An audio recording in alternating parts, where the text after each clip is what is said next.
مانگتا ہے، بہت رو کر مانگتا ہے، وظیفے پڑھتا ہے، استخارے کرتا ہے، منتیں مانگتا ہے، در در کی خاک چھانتا ہے، روتا ہے، گر گراتا ہے، مگر وہ نہیں ملتا۔ پھر ایک وقت آتا ہے جب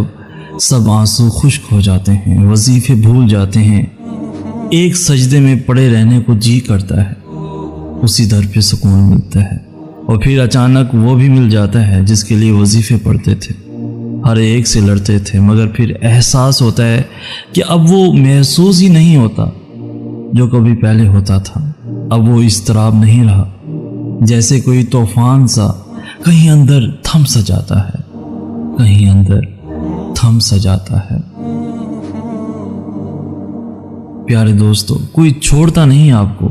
بس اللہ کو کچھ لوگ مزید پسند ہی نہیں ہوتے کہ آپ کے ساتھ رہیں، کیونکہ وہ آپ کو گمراہی میں لے جا رہے ہوتے ہیں۔